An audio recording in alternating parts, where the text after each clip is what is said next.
शरद जोशींना महाराष्ट्र पायाखाली पडला होता। प्रत्येक जिल्हा शरद जोशी नावानं जोशी ब्राह्मण समाजाचा माणूस, शेतीशी काही संबंध नाही, पूजापाठ करणारी ही सगळी जमात, तो शेतीच्या शेतकऱ्यांसाठी लढत होता। घरावर तुलसी पत्र सोडलं, 2 आंदोलनामध्ये अंगावर गोळीबार त्यांच्या गोळीबार झाला, तर ब्राह्मण शरद जोशी साहेब झाले। काही जुन्या लोकांना माहित असतात, शेतकरी संघटनेचे त्यावेळेचे आंदोलन आम्ही पाहतो एवढ्या ताकदीनं व्हायचे, 6-3 लाख लोक रस्त्यावर यायचे, भाऊ रात राखून घेऊन सुटायचे, घरदार सगळं वाटोळं करून टाकलं।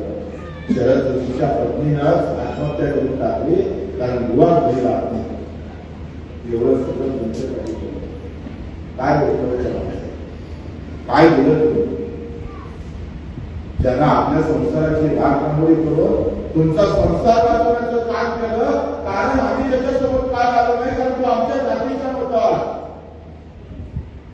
आम्हाला आमच्या जातीचे माणसं पाहिजे, देवळा तरी चाललं, बलात्कार तरी चाललं, तो रेतीचे धंदे करून सगळ्या गावाला लुटला तरी चाललं, तो 2 नंबरचे धंदे करून आम्हाला सगळं एक पेट करून दादागिरी करून चालणारा जातीचा पाहिजे, आम्हाला कामाचा माणूस पाहिजे नाही। हे सगळं दुःख आमच्या नशिबी आलंय शेतकऱ्याचे।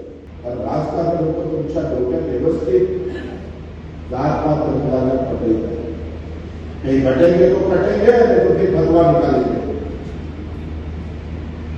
भाजपला मागच्या काळात कटेंगे तो कटेंगे म्हणून तुमचं एक पण घेतलं।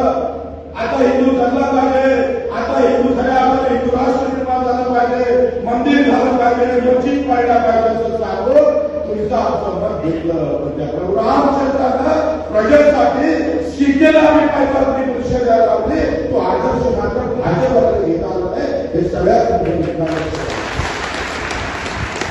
आमचे शरद जोशी का पडले? हिंगणघाटमध्ये वर्धा जिल्ह्यामध्ये हिंगणघाटमध्ये 2 तहसीलचा एक मतदारसंघ आहे, आमदारकीसाठी शरद जोशी होते। 34 वर्षाच्या पोट्यानं एवढा मोठा अभ्यास, देशाचा जगाचा अर्थकारण मांडणारा माणूस गजानी माणसाला मारला जातच होता।